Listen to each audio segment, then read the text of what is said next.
In our last video, we showed how to extend virtual services by adding additional responders to handle scenarios inside of your application flows.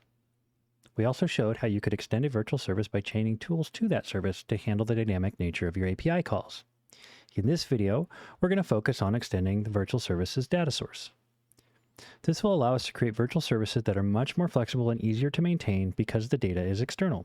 Also, we'll create a scenario for us where we don't necessarily have to handle every type of call that comes in. We can be a little flexible, so in order to show this, we have a little bit of setup. What I did between the last video and this video is I went into the customer virtual service that we had created and I added some additional accounts.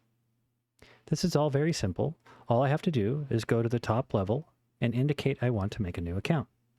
Then just go to the account and start populating the information. So what I'll do here is I'll go ahead and say that the ID coming back for this one is going to be 98765. We'll put a balance on this one of $2,000 and $500 available balance. And this will also be a type of loan. And then inside our application, where we originally saw 2, now we see 3 accounts. And here's the 3rd account that we just added in. The interesting thing about this service is that the way we have configured this is that it is looking for incoming requests to come. And when it does, it will forward that account information to 2 services. The account detail service and the transaction service transaction we've made dynamic in that it will take the incoming ID, swap that back around, and the same thing in the account with the account detail. The interesting thing is, on this page, because of the way that we have our service set up, all calls that come in will get the same details information.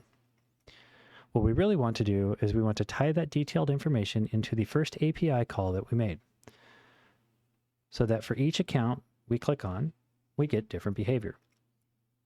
We do this not only to make sure that our application is functionally sound and that there is data interoperability, we also want to make sure that all of the functional use cases, be they positive or negative, are covered within a single service. And that's really where the data management comes in and is important. I want to make a data source whereby each one of these accounts will provide a different piece of information to the subsequent page. This is quite easily accomplished. All we have to do is go into our service that we know will be handling those requests. We don't really have to focus on transactions anymore. In this virtual service, the way that the virtual service responds is by first taking a look at the incoming requests and decide whether it's a type of account. You'll also notice we have an asterisk repopulated here because it doesn't really matter which account numbers come in. We'll handle that piece of information later. But now what we want to do is we want to focus on the incoming ID, because depending on which account we've clicked on, this ID will change, and we want different behavior based on those changes. That's an additional layer of correlation known as data source correlation. There's many ways that we can look at this. I've actually pre-configured the virtual service to take a look at this incoming ID, which is path segment 4, and I've mapped it to a column in the data source. I've generated a column called incoming ID. Well, what does all that mean? Well, I think to answer that question, we should look at the data source. So here's my data source. And in my data source, what I've said is that when an incoming ID comes in, if it matches, then provide these values back to the virtual service. So for 12212, we have an account balance of $1,000 and a loan account for account number 55555, it has $2,000 and it's a checking account. To see this in action, what we have to do is we have to validate that incoming ID column is the one that will be analyzed upon requesting the virtual service. And that's exactly what we were looking at. So now, if we look at this, it should make a little bit more sense. And through that now, when we use our virtual service, we should be able to see a difference between this account, which provides $1,000, and this account, which provides $2,000. But notice how it is still indicating $1,000?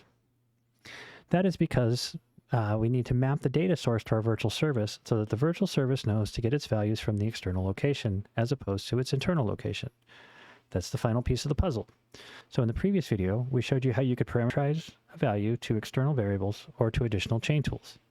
In this case, what we're going to do is we're going to parameterize those values to our data source. This is actually quite easily done. We simply choose parameterized and then choose different values for the customer ID. We're going to link to customer ID. Balance, we're going to link to balance. For available balance, we're going to be linking to available balance. And for type, we'll link to type. Now, when we use our virtual service, it should be able to make the decisions. 1,000, 2,000. Now, the final piece of the puzzle is what do we do with this account? Account 98675. Notice how 98675 doesn't actually exist in our data source. And as such, if we were to call this account, we would see that no data exists for it. Now, what we could do is go into the data source and add 98675, and then we would get a response. But that's not very scalable because I could potentially want to add thousands of scenarios where I'm validating different accounts. A different way to handle this is to use criteria expression. So in criteria expression, I could say something like any incoming ID, or we could say any ID or any ID that's greater than 10,000, in which case would be spin around to customer ID. In this case, I'm going to use 1, 2, 3, 4, 5. And if the account is greater than 10,000, maybe we'll give them a balance of $10,000 with a $1,000 available balance. And we'll make it type loan. If the account clicked on is less than 10,000, then we'll give it different behavior. And I'll just copy this to make it easier for myself. And we'll save the account balance, and that is $999. Doing a data source in this way allows us to create a data source that will respond to all incoming requests. It makes it easier to maintain incoming request data without having to work so hard on the virtual service. Well, we know that the incoming request of this one will be 9999, which will be less than 10,000, and should allow us to hit this final row. Let's save, and we'll see this in action. So we'll go back to our account 98765, which is less than 10,000. Well, I guess actually that's greater than 10,000. So what we would expect is 10,001. So let's go ahead and click on that, 10,001. And it really doesn't matter what that number came in because we dynamically swap that back around. Now let's just change this a little bit and decrease the account ID to something less than 10,000. How about account ID 9999? Now the scenario is going to be different. We've come into our application, we see that the account number is changed to 9999, and as such, we get the $999 account balance. So, this is really the way that you want to create your virtual services. A mixture of dynamic information, fixed information, data-driven information, as well as criteria, expression, and correlation so that your virtual service can not only think, but make decisions and put the right data at the right time, making for a much more flexible virtual service. Thank you for watching. Next up, configuring basic performance characteristics. See you soon.